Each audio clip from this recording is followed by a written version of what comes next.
All right, let's get right into it. Today we're diving into a guide that's all about something a lot of us crave, a little energy independence. We are going to break down, step by step, exactly how you can build your very own off-grid solar power system.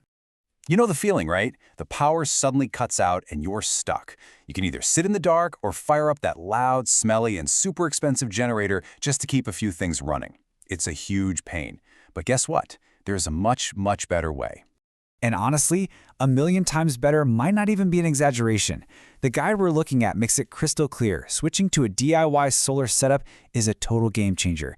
It's a seriously powerful alternative to the old way of doing things. So let's get into exactly why solar is the clear winner here. Because, it's not just about having power. It's about the kind of power you have and the peace of mind that comes with it. Let's just put them side by side for a second. Generators? They're noisy, they absolutely guzzle fuel, which costs a fortune, and they need constant pricey maintenance. But solar? It's completely silent. Once it's set up, the fuel is totally free, courtesy of the sun. It's just a simpler, more elegant, and way smarter long-term solution. So, how do you actually go about building your own little home power station?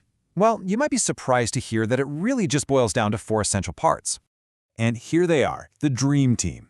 You've got the solar panel, which is your collector, the battery, which is like your energy reservoir, the charge controller, think of this as the brain of the whole operation, directing all the energy traffic, and finally, the inverter/charger, which turns all that stored energy into power your appliances can actually use. That's really it. These 4 pieces are the heart and soul of your system. Now, let's talk about the long game. The guide we're following says that your solar panels, the part doing all the heavy lifting, can last for up to 30 years. I mean, think about that. That's an incredible return on your investment that will serve you for decades. Okay, now, to be real for a second, it's also important to talk about the battery. This is the one part that you will need to replace every now and then, usually about every 4 years. It's a key thing to keep in mind for maintenance, but when you think about all the money you're saving on fuel for a generator, it's still an incredibly sound investment. So, how does this all actually fit together? Well, you'll be glad to know the guide lays out a pretty straightforward 5-step process that is way less intimidating than you might think.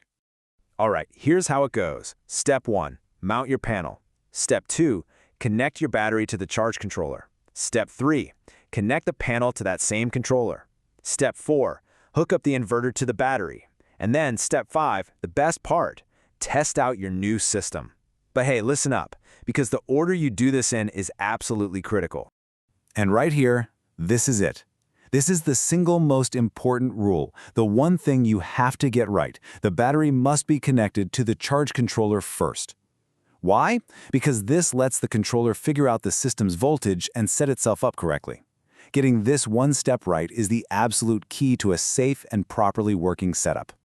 Okay, so once your system is up and running, you unlock some seriously cool features and a massive potential for expansion. This is where it gets really fun.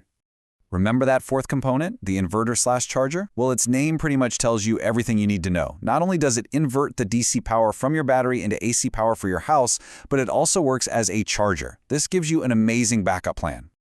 And this feature is just brilliant. Let's say you hit a long stretch of cloudy days, or maybe the grid power is actually on for a bit. You can just plug your system right into a wall outlet to top off the battery. The guide even points out that this is often way faster than charging with the sun, so it guarantees you'll always have power ready to go. This is where the flexibility really shines. You can start off small, right? Maybe just enough to power the essentials, lights, a fan, your TV, maybe even a gaming console. But down the line, as your needs change, you can easily add more panels and more batteries to power your entire home. We're talking freezers, air conditioners, the whole shebang. It's a system that can actually grow with you. So we've walked through the why and the how of building your very own reliable, silent, and cost-effective power source. It really is an empowering step towards taking control of your energy, which of course leaves us with one last question to think about. With nonstop power right at your fingertips, what's the very first thing you'd turn on?